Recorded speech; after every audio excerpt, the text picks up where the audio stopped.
welcome to Scry-Fi. We are talking about Mandalorian Season 3, the final episode, Episode 8. What was it called? The Return? The Return. Yeah, so before we get into this episode, I guess the name of the last episode, The Spies.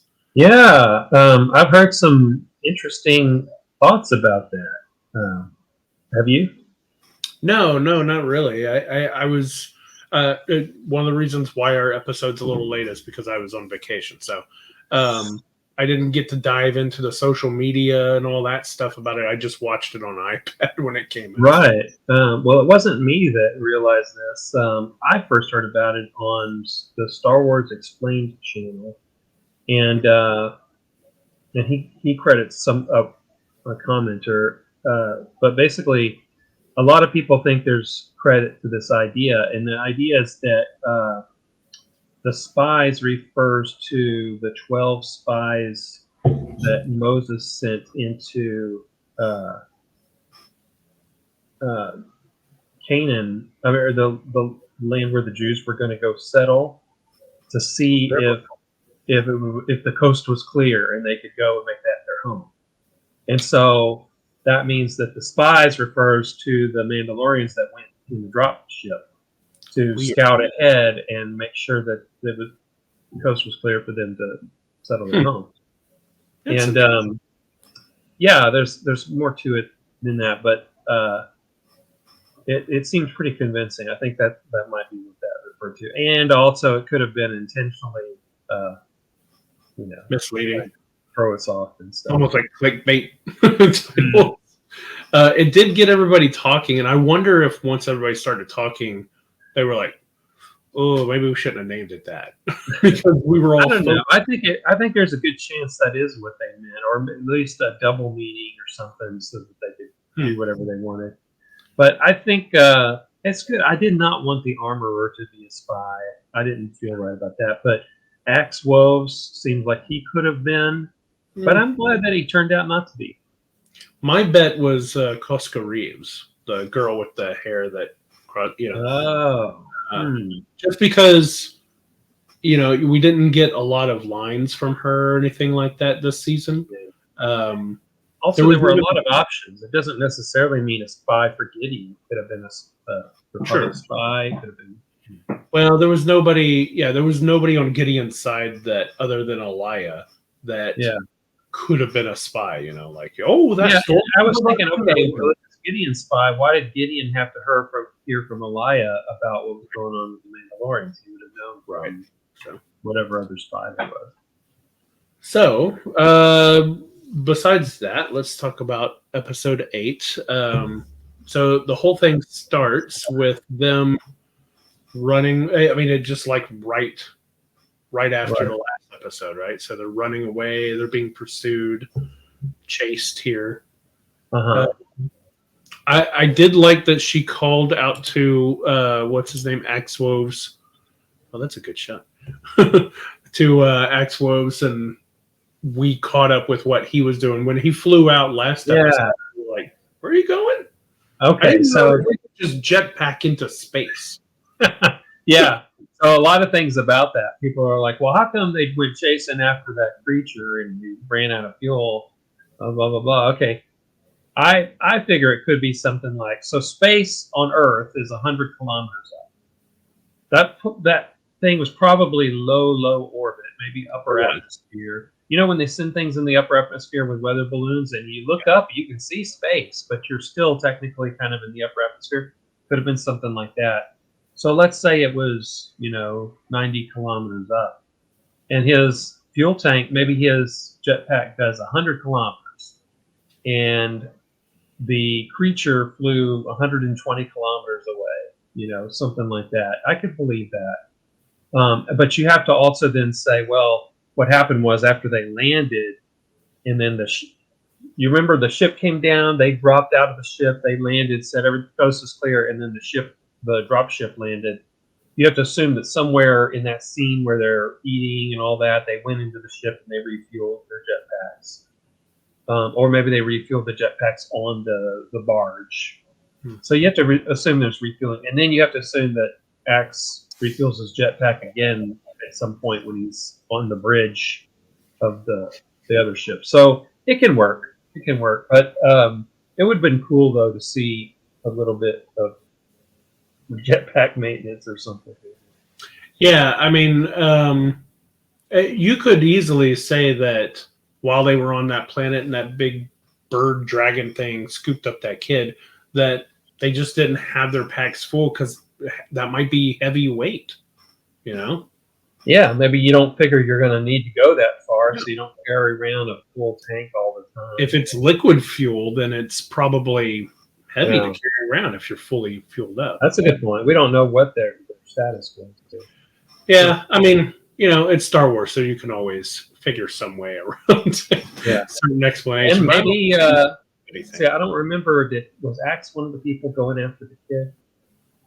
No, that was a different group, remember? That was just in the covert. It was, oh, right. So maybe Axe has a super cool long-range jetpack. That's true. They have slightly different equipment. In fact, this is a good point. Remember whenever the armorer repaired I forget what this is called, the shoulder piece on, what was it? Poultry. So whenever she repaired that, she said, I can replace the armor, but not the technology underneath. So obviously, what that technology is. The other group has more advanced technology in their armor than the other ones do. So would stand to reason their jetpack might be more advanced too. Good point. Yeah. Also, the aspect of him being able to be in space. Now, they did show in Clone Wars that the Mandalorian suits can go in space. And we saw a couple of episodes ago that Mandalorian can pressurize his mask. Space suits in general are a lot thinner in the Star Wars universe because supposedly the X-Wing pilot's uniform can be resistant to the vacuum of space. As I assume something goes on around here.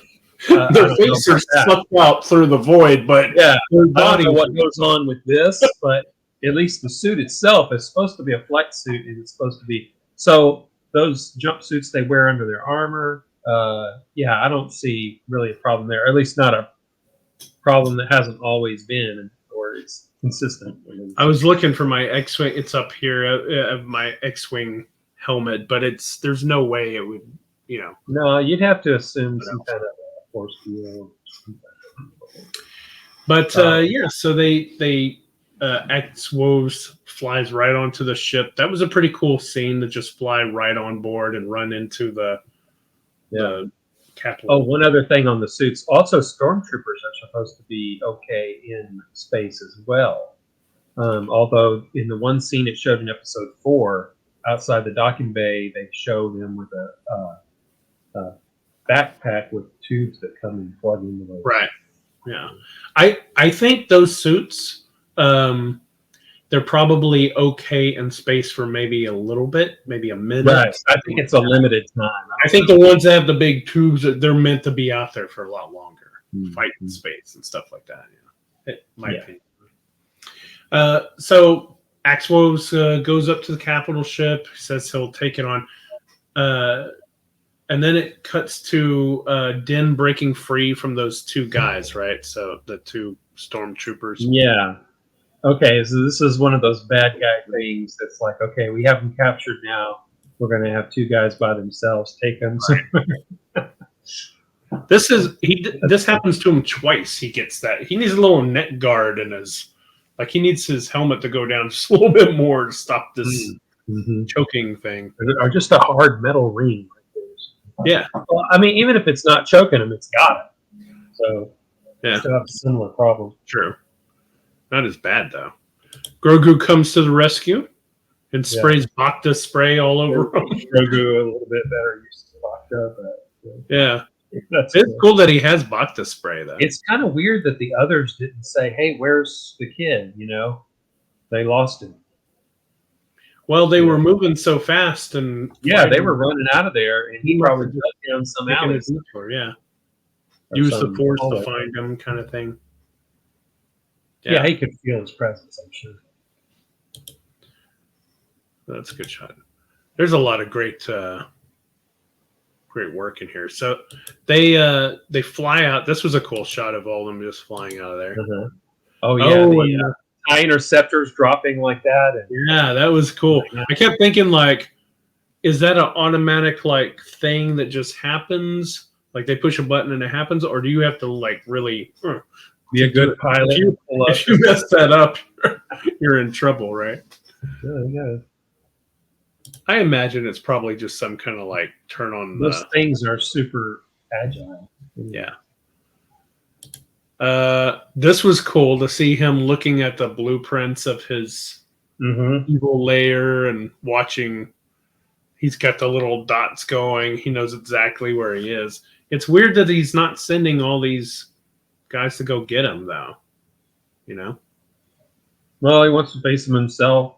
And I guess he didn't consider, like, wait a minute, he's going to have to pass through where my clones are. Right. All by himself. He could have at least gone, hey, guys, you got a guy coming your way. Get ready. But they're just like, doo-doo-doo. Like, they have no clue.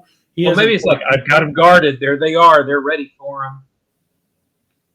I don't know. Yeah, I guess. I mean, they knew they were on alert. Right. He didn't know that there would be an R2 unit inside that hacked in and ready to open those gates. Because they tried to open all the gates, and they couldn't even open the closed ones. So not only did he open, but R5 also locked the other ones. Which was smart. Yeah. Yeah, so I like this map that I almost wanted to take this map and, like, if I was still running a Star Wars D6 game, like, create a base based off of it and stuff. It's hard to see all of it, though. Oh, wait, go back to that shot. What does that say there? Yeah. Oh, it says EAST, East Wing. Oh, that's pretty cool. Yeah, see, you could create a great map.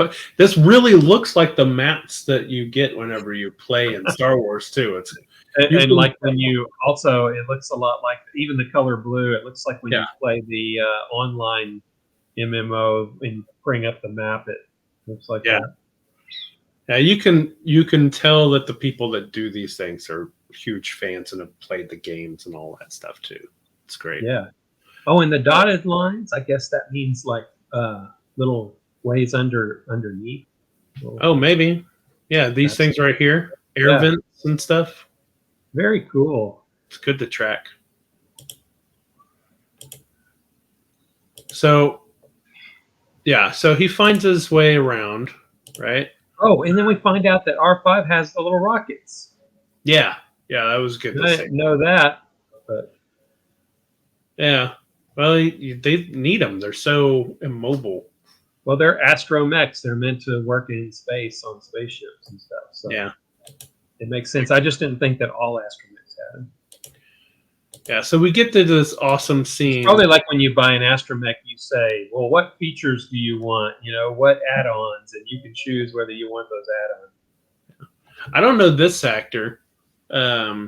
We saw him in previous episodes, though. Yeah, we've seen him before, but at one point I was thinking he could be the spy because when Axe shows up and says, get out of here and all that, he stops and he looks back. But he was just like apparently looking back to say, oh, man, Axe is sacrificing himself. Right. But I thought it was a look back to go, what do I do about this? I'm the spy. Oh, I see. I just thought it was a kind of a moment of should I stay and help kind of thing. I love this moment where they come flying in and this first one trips and slides. Anything that makes it look a less messy or a little more messy. Yeah, it's got to be hard to do, right, to land it. Yeah. But he gets out of the way. He's good. He rolled like one number lower. Yeah. One number. This was a cool scene. Man, they're lucky they didn't wreck into each other. I know. Like this scene right here where the ships go into the clouds and then the TIE fighters come flying out. Yeah. And their apparent orders were to focus on the capital ship. So right. I don't even know if they saw him. Either way. Yeah, it could be. They must have proximity alarms or something. Well, sensors wouldn't work really well in that cloud thing. It's just clouds, as far as we know. No, but remember they blocked communications and everything. Yeah. It's like Well, real don't let me get too far from that. electromagnetic disturbance kind of clouds. So this was one of the coolest scenes in the whole episode. It was. It felt Yes, very, yeah, it felt very video gamey. Like next one, next one, next one. You know. Yeah. I love that he's like, I don't have any weapons, so I'm just gonna have to take them. And I like how the first two were easier because he surprised them, and Right. the next two were ready for him, so it was more challenging. But I don't understand why he didn't have weapons, because he beat those two guys that were taking him away, and he took their jetpack. Like they had guns, right? They did. Yeah, that's a good point. I don't know why. I don't know why he didn't carry a What gun with him. happened there? Yeah. His mistake leaving behind, which you would think a Mandalorian of all people. Yeah, I can't see that. You know? I don't know if something got edited out or what. Yeah. Or we're supposed to assume the weapons got broken in the fight. I don't know. Maybe, I don't know. The I mean, a knife is a knife, though, right? I love the fact that he takes the knife from the guy and then like stabs him while he's about to shoot, and then reaches for him like to take the weapon, and he falls away. And he. Oh yeah, that was great. Yeah. Yeah, so then he can't get the weapon. Yeah, and it's also surprising that they carry knives. That's not a thing that stormtroopers did. That they carry what? That they carry knives. Oh yeah, I know. Yeah, these guys are clearly the Dark Trooper. He said they were the new Dark Troopers. Yeah, and they look really awesome. And they were pretty good fighters too. They gave him some trouble, just two of them. Oh yeah. So, but yeah, this was. Yeah, I love that he kept like upgrading weapons as he kept going. It was great. I'm guessing the shield is also Beskar. Probably, yeah. I love the little mouse droid. You never ever see the mouse droid like do that before, but I always thought whenever you see them, they must be going around scanning, checking things. Like, oh, I'm sure they'd report if they saw anything weird. Yeah, I love that it had this little alarm on top of it. The police. Look at this. You're not supposed to be here. Yeah, and then it goes and gets its friends. That's Here's one thing I didn't understand. So while he was being bothered by this mouse droid, R5 couldn't open up the shield, right? But he's asking R5 to open the shield while he's still fighting one of the other guys. Like, why don't you want to get through that whole thing as quickly as possible? Because if he doesn't, then others are probably on their way. Like if they flood in from the other side or something. Yeah. But we never saw that. I guess he doesn't know one way or another, but yeah. Because the minute he goes there, I guess he guessed that they know where he is at that point. Another thing, too, if they interrupted R5, they could just trap him between two of those things. If they interrupted what R5 was doing and took back control of that system, that would be bad. Well, he could just jump down one of those pits and jetpack away. Yeah, I guess we don't know where that goes. Well, assuming that goes somewhere. It might not go anywhere. And we know those troops have jetpacks, but you don't give jetpacks to the ones that are stationed on the edge of a cliff. I know. There's a pit right next to you. I'm wearing my jetpack. Stand next to it. You don't get a jetpack. I showed it to you a minute ago. You're not going to doze off on your guard duty. I guess. No rails ever. Yeah, you can see they have the spots for the jetpacks in the back. Mm-hmm. I'm like, if I'm standing guard, you don't want them to fall asleep on the job. So if I'm standing guard next to an abyss, I'm wearing my jetpack. I don't care if it's regulation or not. I love how he shoots up under their helmets. He does that a few times. It's the best way. That's the way. The mouse droid goes and gets his little friends. That was funny. Did you notice whenever R5 flew off, he knocked one off the edge? Oh no, I hadn't noticed that. Yeah, so he makes it in, finds clones. I guess now we figure out these clones are of Gideon. It's very So let's talk about the overall plot. I think what's going on here is that let's see, and this is great because in the very first, maybe it was the second episode of the entire season, when IG-11 shows up, I'm like, IG-11 is just saying his mission is to kill Grogu, not to, and so it's mixed messages. And I'm like, why is his different than the other one? Why do they have two different things going on? Who's this other person that I always thought who it is? But now in retrospect, it makes sense. Gideon doesn't want Project Necromancer to succeed. I think that's why he killed Pershing. He wants to be the Emperor, so he doesn't want the Emperor to come back if that's what that project is. It probably is. And so, so here he is. He's going to make his little clones with the Force and all that. And once Pershing wants to get rid of that, so that it doesn't, they can't bring back the Emperor. But Gideon's the one that wanted the child alive, so that he's the one that put out the. He did want to get the child's. In fact, I think that's probably what allowed these guys to have the Force, is the DNA samples he got from Grogu. Right.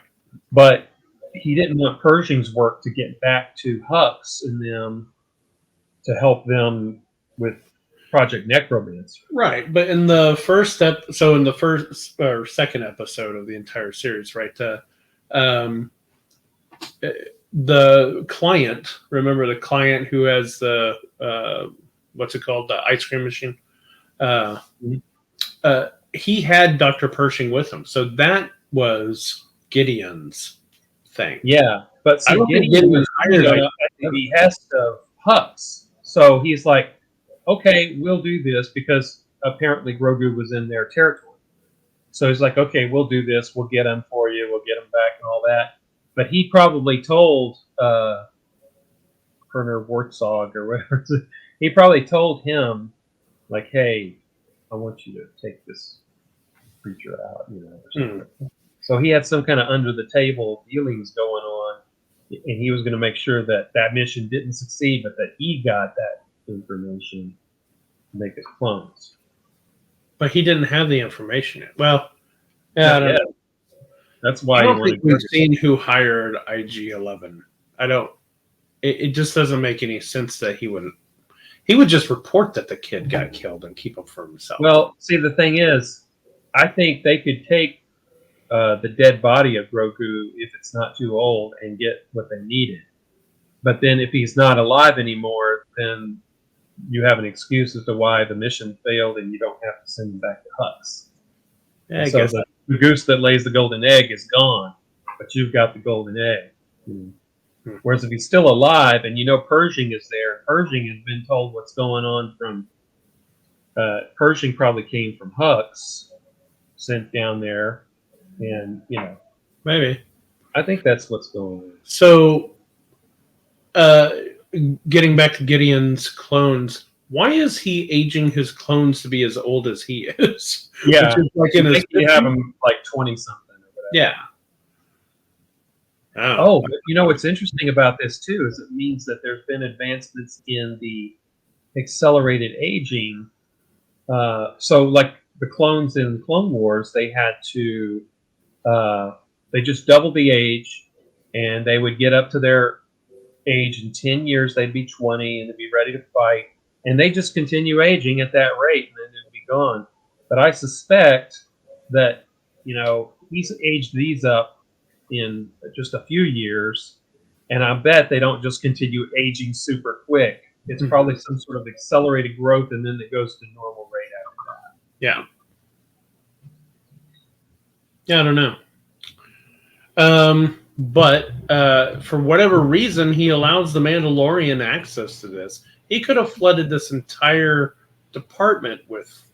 He knew where he was. I don't know how he acts so surprised and angry that he kills. Maybe he hoped that. I mean, like he had them in there halfway between where their guards are and the inner sanctum, and he probably thought, "Oh, that's a good place for them. They're safe there." But then here comes Din, and he can see he's fighting his way in. He's like, "Damn, he's going to get through." Maybe he was hoping, well, he's after me, so he's just going to rush through, and he's going to come in me, and hopefully that's all will happen. I don't think he had many people in the inner sanctum to come from the other direction. I think all the people were out fighting the other Mandalorians. I guess so. All right, so Din kills all the clones, and the Mandalorians find a little garden. Yeah, that's cool. That they've been planting and cultivating and stuff. So if you know Mandalore from the Clone Wars, it always looked like a wasteland except for the bubbles, right? Right. So, and this is not talking about what the Empire did. This is like some ancient war, right? they did it to themselves during their fighting and stuff like that. Yeah.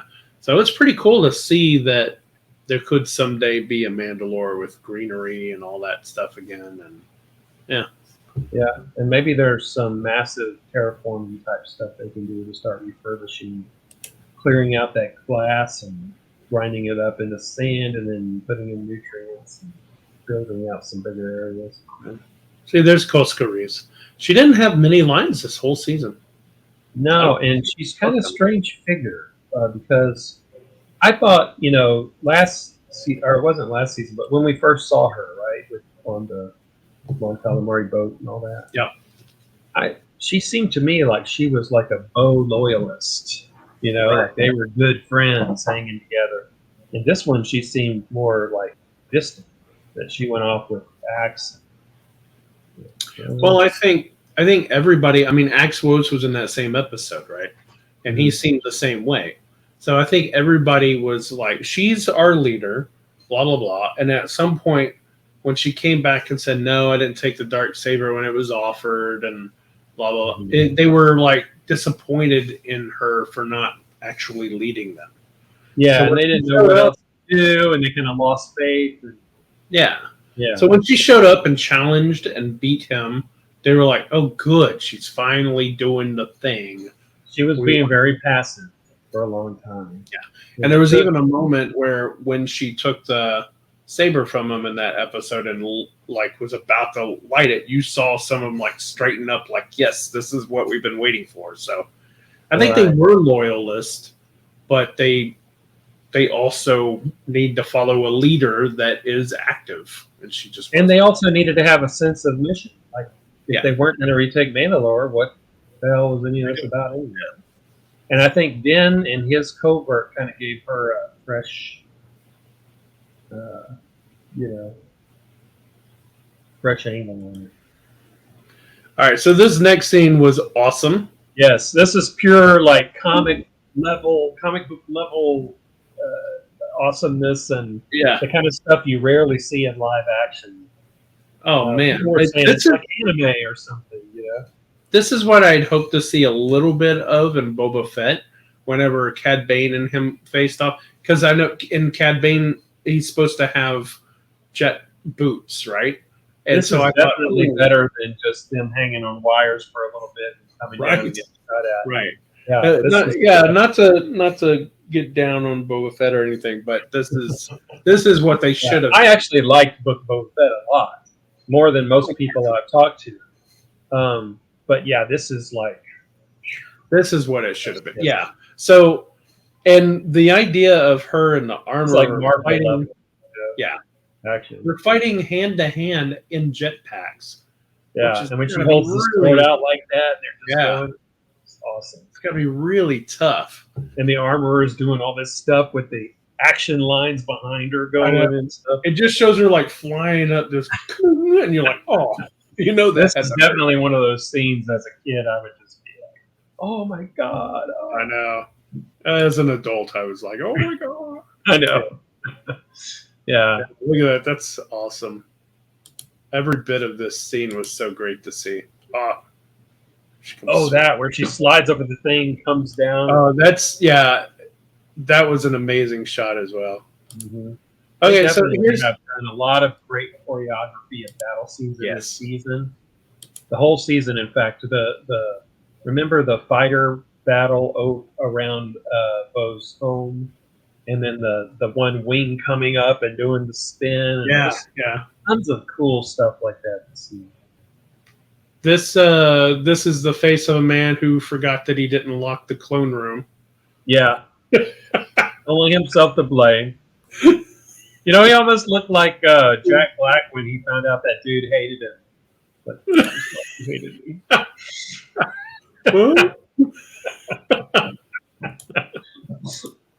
That's funny. You snuffed them out before they even had it. Yeah. You let me in. What do you think I was going to do? Yeah. All right, so he's getting. If you didn't, you'd be fighting him in this episode, probably. Yeah. So he fights the Praetorian here, which when they came out in this scene, that was awesome. That's something about his suit. I don't know if you want to talk about his suit yet, but when he's moving, you hear the you can tell it's like powered armor, and there's no joints. It's like an Iron Man suit. You know what I mean? It's like completely. Yeah. You're not gonna shoot between those. He's winning a lot of this battle because of the armor, obviously, which is kind of hypocritical when at the end he's like, Mandalorians are nothing without their trinkets. Like, dude, you're wrapped in Mandalorian armor using their trinkets. Uh-huh. And he's got this powered armor that lets him crush hands and the saber and everything. Yeah, it's crazy. This scene where they come out of the smoke, it's just cool. It's like they're always just hiding behind a corner waiting to come out at the most dramatic moment. I mean, we see stormtroopers standing there just waiting, so. Yeah. But yeah, they were like should we go? Now. Until the smoke machine gets the smoke out right now. And then we come out. They practice their moves in the mirror. They do the blue steel and all that. You got the blue steel, the red steel. They're like, what if I stand like this? We got to walk in slow motion. Yeah, we gotta walk slow. Make sure your weapons are already lit so that they can see the glow and it's intimidation. It's great. I loved every minute of it. And then of course Grogu was like, if it hadn't been though for Grogu splitting them all up and causing these distractions and jerking people around different ways and So Grogu was like, no, and then they you're like, I don't know if I want to see the rest of this episode at this point. I know. Just tell me what happens. Oh, it's not going to be good. Yeah. Of course, he's doing what Luke taught him. Oh, yeah. Here's that scene. This is that awesome scene where she could. I can't get quite there.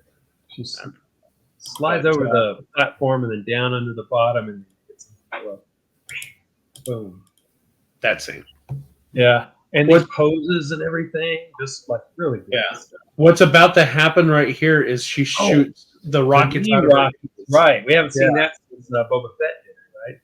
But this pose, this look is just the cinematography is amazing. Yeah, that's what I'm saying. This is that like Marvel level action, superhero level. Yeah, I want this like as a poster, like with cool. And of course, that's what the Mandalorians were designed. They're all about they use their training and their technology to try to equal Jedi.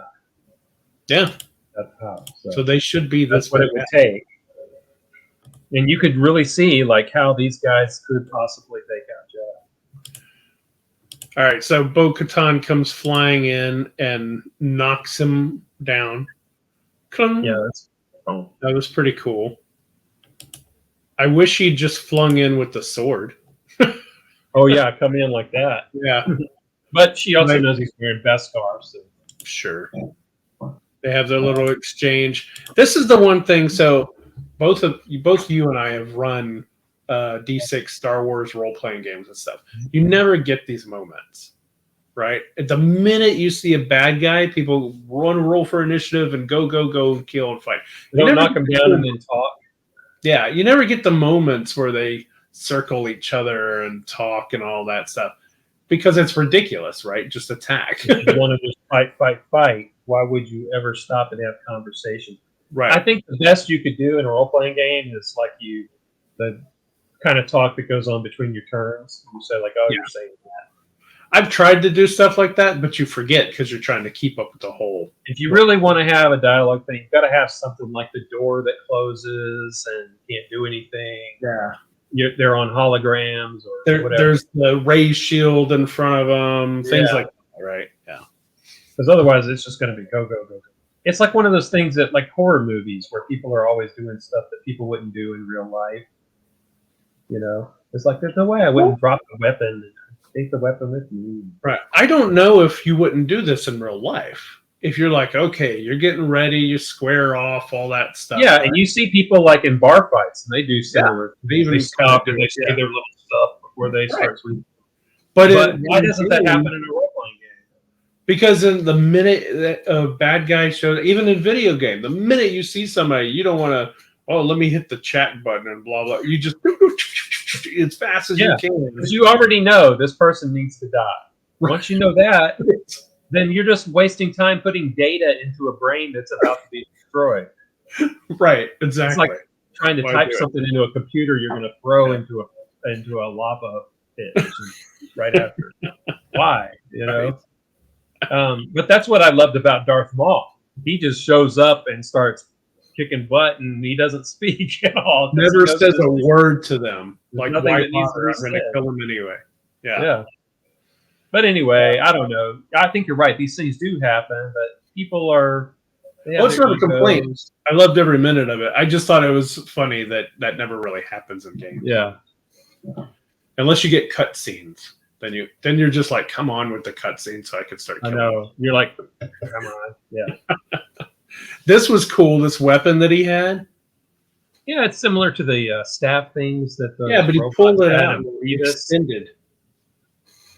But remember Grievous had those robots with those spinny things? I think it's a similar sort of purple lightning stuff that can block lightsabers and dark sabers. Whatever that technology is, it's energy stuff, so blocks lightsabers. So they're about to kill Grogu here. End of Grogu. Yep. Just gonna kill him last episode. Luckily, people would have been. This fight was awesome. Finally, we get to see Grogu using some skills. You know, throwing the weapon and grabs that thing. I'll bet you anything. If he was your bare hand, it would just fry your hand. Probably. But he's got the best scar. Yeah. Yeah, I like the idea that finally, like, he's fighting and Grogu's just going, nope, no weapon for you. Yeah, it's like backup. Like, the guy drops his weapon, he pushes it away. And here and there, he can push them if they already have momentum in that direction, kind of the judo thing where you use their momentum against them. Right. It doesn't have to use quite as much force. At one point, they grab Din on both arms, and the other one comes swinging, and he just goes whoop and flies off to the side. Yeah. Now, one of the real powerful ones though was when he's coming down on Din like that. He stopped it. Yeah. Oh, that was cool. He's also getting to where he can do more now without completely falling unconscious. Yeah. I mean, ooh, that's a cool shot. Yeah. I mean, this whole fight was just awesome, and just like looks like he's welding, just like in normal Star Wars mode, they got one fight going here, another fight going here, or a ship coming down. Oh, we didn't even talk about that. So X-Woves comes flying down with that ship that's all on fire. Didn't give him much warning, did he? No, I'm not sure. If Bo-Katan had been on the toilet, she would be dead. Like, wait, I'm pooping. Didn't even have time to get up. I don't think you'd be doing that in the middle of a battle anyway. You gotta go. They probably have some armor technology for that. Yeah. But so he comes down. Here's one thing I noticed the second time I watched it, though. No TIE fighters. Did he take out all the TIE fighters? Yeah, maybe he did in the process. Oh, I think he did. I think he was awesome enough that he finally killed off all the TIE fighters, TIE bombers, TIE interceptors. And then just was like, okay, the ship's about to explode anyway. I'm going to aim it towards the base. The real thing is that without any escorts, those TIE bombers were able to land their payloads. That's the main thing when you're talking about a capital ship. The fighters were really just to kind of escort the bombers in a way and draw fire away from the bombers. Well, I don't think that capital ship was fully operational anyway. The first shot it hit it without shields. I don't think they had shields. They didn't have anybody to angle the deflector shields. See? Yeah, nobody to work all that and stuff. Yeah. So, having no crew, can't really do a whole lot. But yeah, he probably took out all the fighters. Yeah. They got nowhere to go now. Oh yeah, here he is. And maybe there were some behind. he just gathered up so much Sure. speed. I did like that he was just like, yeah, I'm not going down with this. I aimed it where I need to, blow out the window, and I'm out of here. Yeah, I was thinking the same thing. Like, you got to jump back, get out of there. Yeah. I was like, don't do the stupid thing where he's just going to go down with the Although it would have been really cool, though, if he had said, like, if she said, like, get out of there, and he goes, I can't, my jetpack's out of fuel, and you're like, then that would have made the other thing better that he used it all up to do it. Yeah, that would have been cool. Or, even whenever he was running in, if he just grabbed a pack, like you said, if you saw some kind of update thing. Yeah, and like we don't see them, charging their weapons or even charging lightsabers, which needs to be charged every now and then. Charging weapons, going to the bathroom, sleeping. Most of that happens. There's a lot of maintenance we don't need to see. Yeah, it's not Star Trek. You don't need every little thing explained how it works and stuff. It's fantasy in space, But that was cool. I also think that Axe is going to end up being kind of a stand-in father for Vizsla's son. Oh, that's interesting. Because they were at odds with each other, and they kind of earned each other's respect, and that could be super cool. Huh. Or at least he gets a good shot in his neck right here, by the way. Did you see this whenever they're fighting? She comes running up and gets him right there, and you see orange. Like it almost made through it, but he must. That suit wasn't a complete suit. Yeah, that would have been it. Yeah. That would have been Mace Windu right there. See there? See Mace Windu and Boba Fett. Mm-hmm. Yeah, it's glowing right there. She got a really good shot, but Jango Fett. I mean, Mace Windu and Jango. So that's also how he's able to crush the thing. He's got Beskar gloves and Howard armor. So, and of course, her hand must be shattered. She's like holding it all messed up. I guess maybe. Yeah. It is. I watched for it the second time. She's got it all behind her and stuff. Okay, I thought maybe when she went like this, he went and grabbed it like there or something. No, he uses her hand to crush it. So he probably broke some bones in there. To break that, I always assumed that was made out of Beskar. Yeah, it is. I'm pretty sure it is. Yeah. But yeah, and then it was cool too. The reason she's like not crushed by that, no pun intended, is because of what Din said and the growth that she's gone through. The fact that now she realizes, we lead based on honor and commitment to one another and all that, being together, and we don't need that, So, all of her arc was bringing her to this point where that wasn't going to be devastating to, he thought that would like really mess her up. Yeah. It's kind of like, no, the Schwartz is in you, Lone Star. See, she was protecting her hand kind of like this. She was keeping it behind her. It was all kind of like that. But yeah, Mandalorians are stronger together. That was a cool little quote there.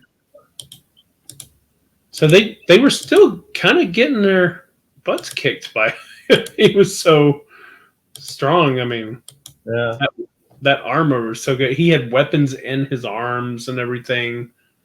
It was a good armor. Yeah, it's going to be a good action figure. Yeah. Can't wait for them to make that. And then, of course, the epic shot. Yeah. Oh, that was awesome. And, we've seen him do this before with fire, so that's cool. And now he's able to do it with more strength, I think, and not. Oh yeah, he's definitely able to hold it, and it's circled all around him. I like how she puts her shield down in front of him. Yeah, that was neat. Like she was there to protect him. It was whole. That is the way, right? Mm-hmm. And then she looks at him like, "What?" And also, like you said, he is. Yeah, you can see the outline of the shield right here. Uh-huh. A lot of people have said it reminded them too of Kanan. Kanan. What do you mean? In Rebels. Oh, right. Yes. We don't need to say too much about it since Right. who's seen what in Rebels. I know what you're talking about. Yeah, that's a good point. And what's also cool is after it stops, he like sits down, but he's not asleep or anything. Like when he did that the first time, he passed out, right? Yeah, and he's probably also already used up a lot of his strength on previous throwing people around and stuff. So, all right. And then a lot of people have said though, him standing there in his armor and gets enveloped in the flames. He's got this full suit of armor on. He can be totally alive still. No, he's dead. And there's no way, like, once the flames went away, they must have gone up and kicked them. And, Yeah, but they're there at Mandalore. They're not going to. He was gone after the flames went away, I'm sure. I bet you they just assume that he's burnt up, but maybe the armor's all messed up and he just got out of there and went, It's not really that far-fetched. It's Star Wars, so you can get cut in half and come back. So Din got blasted with the flamethrower, and he's fireproof. I feel like there was some difference between that level of fire and the fire he just went. It was sure, but I mean, you almost have to explain how it killed him, even though he was wearing the armor. I guess. I don't know. I kind of hope they don't do that. Or maybe they make you think that's what's going on, but really he had some other clones somewhere else. Those weren't the only clones. Well, he doesn't have any force powers because it's a clone with force powers. That could be interesting. Be cool to have somebody for Thrawn to take out. Yeah. That would help make Thrawn even cooler. So after all the battle and stuff, we see everybody coming together to I guess they did this before with the kid, but I guess it's like a secondary. Well, they got interrupted by that giant alligator thing. So that's true, it did. Finish the thing, so they're just finishing it here. Some people have said, oh, they didn't have the part with the helmet, but I think that's because they already did that part. I'm not convinced that they gave up their helmet ways because nobody took their helmet off at the end. So I don't think that was necessarily a big thing.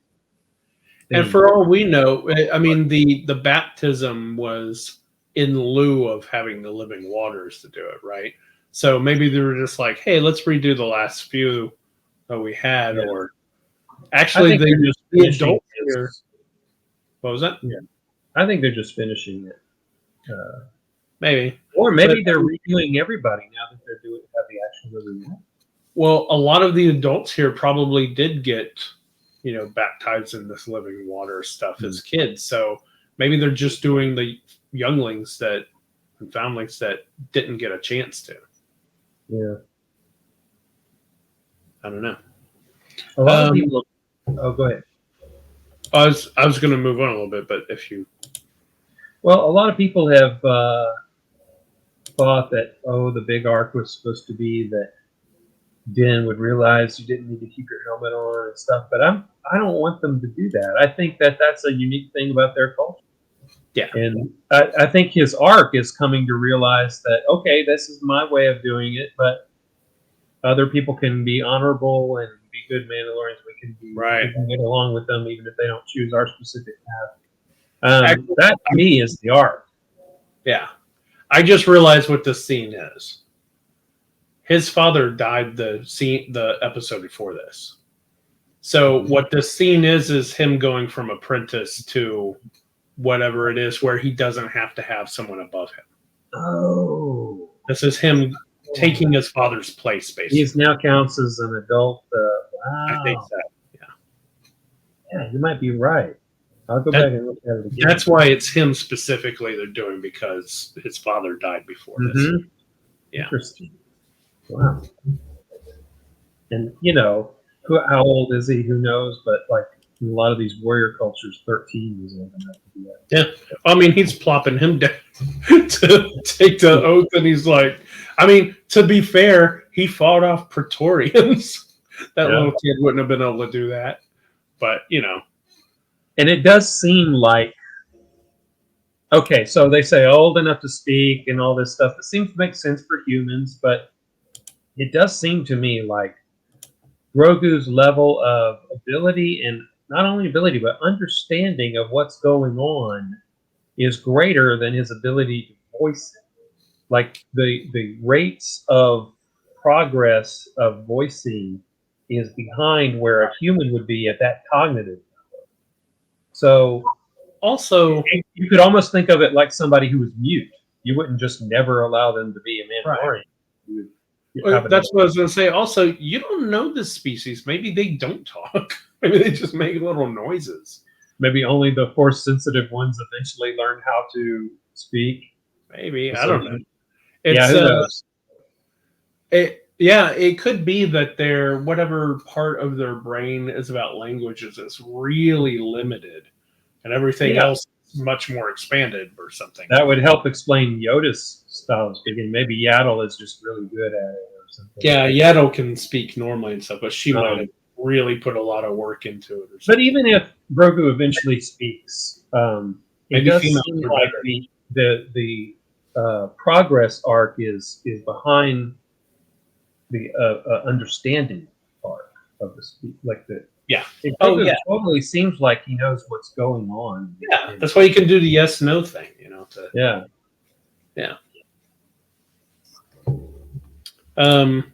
So at this point, like after he adopts him, he's now Din Grogu, which is kind of cool. Oh, so that's interesting too. We talk about that because that seems to indicate then that Din Djarin, Din is the last name, and Djarin is the particular name, and Din Right. is the family name.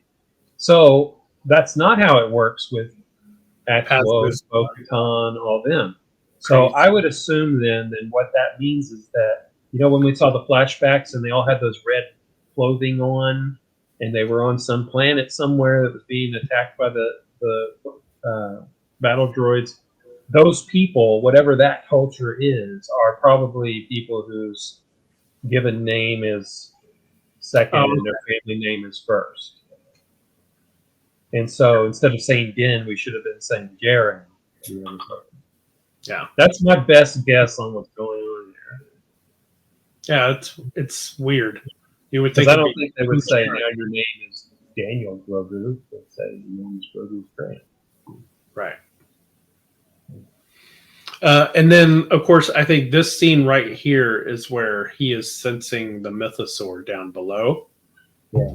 Because then it goes down into the water and shows and it makes you think someday he's going to be the one because of his affinity with animals and stuff that rides the mythosaur.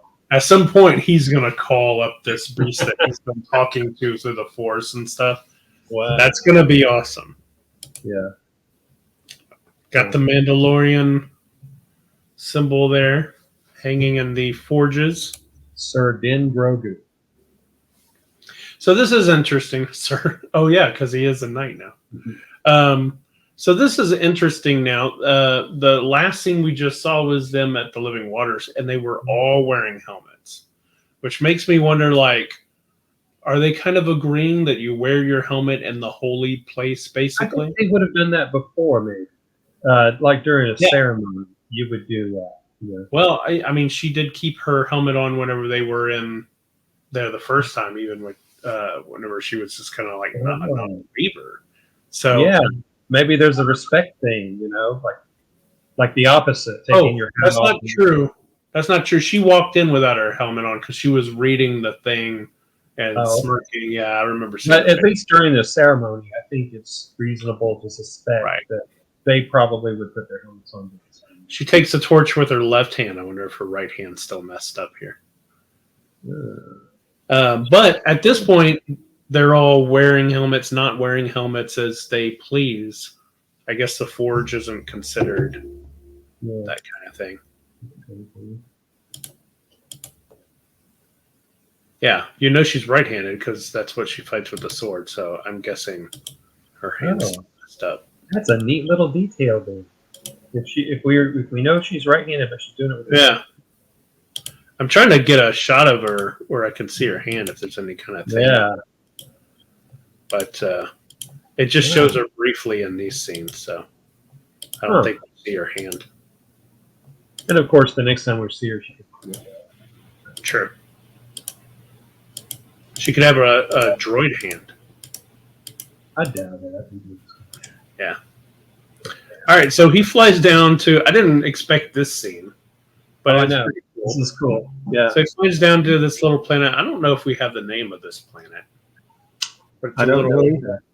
little alliance base on a If tropical it's island. maybe in a script or something that people have been able to get. I like that the first scene of The Mandalorian is him walking into a bar through the doors kind of thing, and now we get this kind of near the end. That's really cool. I also noticed that Grogu has a different walk now. A lot faster than it used to be. Yeah, he's not doing the scoot thing. Now you see his little legs doing this. You can actually see feet. Like, see that? Yeah. So that was pretty cool. Now you can move a little faster. I think a lot of this is the filmmakers going, kind of tied herself down. Improve his abilities, move around and stuff, Yeah. And there's Dave Filoni. Dave Filoni is in the back. Man, He said they made him a special hat that was more of a Star Wars style cowboy hat. Kind of, that's pretty cool. Kind of similar to Cad Bane's. I was thinking kind of Indiana Jones in a way, except it does have the Cad Bane's top. You're right. Yeah, a Western, different kind of way. So he goes to see Captain Teva, Carson Teva. I always have to remember his name because I think of him as another character from Kim's Convenience Store. Oh. It plays a totally different character, which is funny. So good actor. But yeah, he hops right up there. He's really getting around now. I like that he sees the head. I have to think that head belongs to some other assassin, and so it's definitely. It'd be funny as if it was actually IG-88. Oh wow! I guess it could have been. We don't know. Goes back to Navarro to get his cabin. That's nice. Yeah. And then brings back the droid for a sheriff, which is cool. They're like wrapping up all the little stuff. I like how his colors match the robes that. He's got the little red lines. Yeah. Mm-hmm. High magistrate. Yeah, that's right. Those red lines are the same as that were on the badge that Rob Vant had, and that they showed. I think Kara had at some point. Yeah, that's pretty cool. And then we ended with a peaceful little life out by the cabins, being a bounty. Has his own frog pond now. Yeah, probably has to be refilled frequently. And they end it with the little circle thing too. Yeah, now that was weird, wasn't it? Yeah, I thought that was fun. Yeah. So it feels very tied up and neat. Some people had been. I don't understand some of the stuff people have said about the season. They thought it was directionless and stuff. I think we just didn't see all the parts and how they were going to come together, but they did. Right. Came together fine.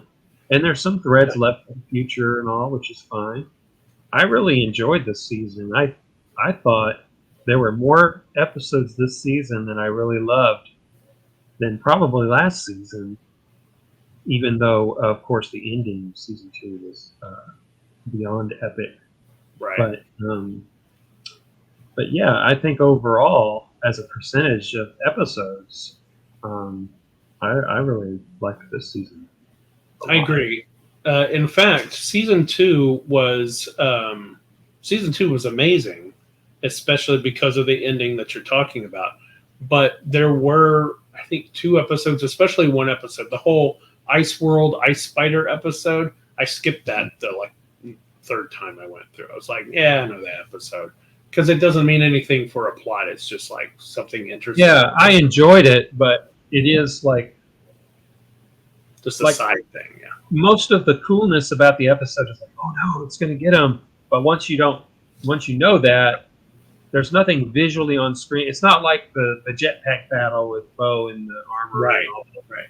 That's something you can watch again, or the ship battles, or even the pirate battle in the asteroids earlier this season. Yeah. Where they're going, And all that stuff. I That's don't think fantastic. this season had an episode that I would skip going back through again. Yeah. Some people might say the Jack Black episode, but I really love that episode. I loved it, and I thought he was great for that role. You know, there are people like that in that world. Yeah, and and not even because of Christopher Lloyd or Jack Black or any of the other people that popped up and stuff.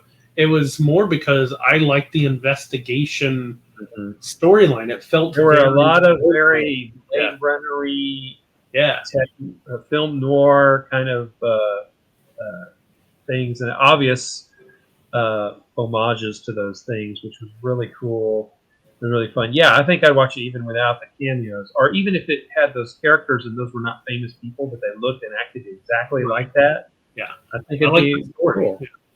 Yeah. It felt very much like a little RPG thing you'd give people to do, you know, a little game thing. Oh, you want to get to this? Well, you're gonna have to solve this first, you know.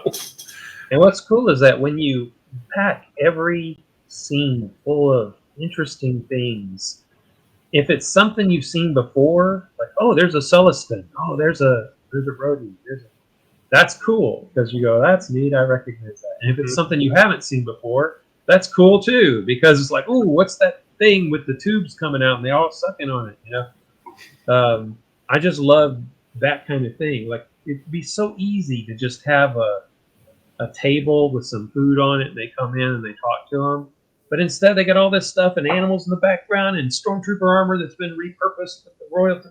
All that stuff they didn't have to do, they do because, you know, they love Star Wars and they want it to be just this amazing. There's, you know, everybody's different and stuff, but I try to think, like, why is it that I can watch Star Wars and you have some episodes are better, some episodes are worse in any series, anything like that. They're not gonna be all, you know, Luke Skywalker or whatever. So, and I wonder why I'm just like still happy with it and all that. And I think it's because for Star Wars at least, you have to have, and maybe even for Marvel stuff, you have to have still a part of a kid in you that just loves the moments and stuff and is fine with this little bit that was weird, a weird acting scene between Anakin and Padme. You know, just it forgives. You know, children forgive that stuff. Yeah, you're absorbed in the fun, and you're forgiving anything that's just not quite A+ material. And I feel like the people that are like, something's wrong with this, blah blah. They're ignoring their kid inside them. They're not letting that kid. It's made ultimately from a, if not for kids specifically, for the kid in you. You know, the fun of it. But that's not to say that there's not decisions that I don't agree with or that I thought could have been done better. You know, I like when it comes to 7, 8, and 9. Those are my least favorite, but I do like the characters in it. And I think it's better after having read a lot of the repair work they've done with the books and other stuff to kind of help explain and connect things better. And it should have been planned better from the beginning, that trilogy. So I definitely have things about it I don't care for. But all in all, though, I've rewatched them a few times since, and every time I rewatched them, I've liked them a little better. Yeah. And that's the thing is, like, I've never come out of a Star Wars movie unhappy or watch an episode and be like, that one wasn't great right off the bat. You can analyze them later. Like, there were some Boba Fett episodes that's like, later on, I'd be like, why didn't they do that and stuff? But I still enjoyed it. I definitely think it would have been better to have maybe a season of badass assassin Boba Fett first, and then have him go through his life-changing thing. Because people wanted to see that. That's what they wanted when they heard about the Boba Fett. So I understand that criticism. But I already knew about that Boba Fett, you know, because we've been familiar with that Boba Fett forever, Well, so I didn't mind it. yeah, being in not to get into a criticism over all of Star Wars or anything like that. I just kind of wanted to point out that yeah, there's a lot of people that didn't like it, and it's subjective, so you can not like it or not. But whenever people start talking about like, I feel like the storyline didn't blah blah blah with the blah blah, and that they start talking about why. The main thing that really makes me figure this is they go, I feel like they were trying to make me like this person. It's like it feels like. So when you watch it, are you like, I'm not gonna like a thing unless I really like a thing? Like it feels like you're already going in there adversarially or something. You know, it's But there's also watch it as a kid. Be a kid when you watch it. There's also a lot of extra stuff going on around Star Wars that has to do with politics and Disney and all that kind of stuff that really distorts things a lot. Yeah, I mean, a lot of the comments being left, like you can't let yourself be, you can't go by comment sections on videos or sites, because if you do, the people that are doing that stuff for those ulterior reasons are overrepresenting themselves on purpose, so it gives a distorted view of what really are successful movies that are well loved and most fans like them.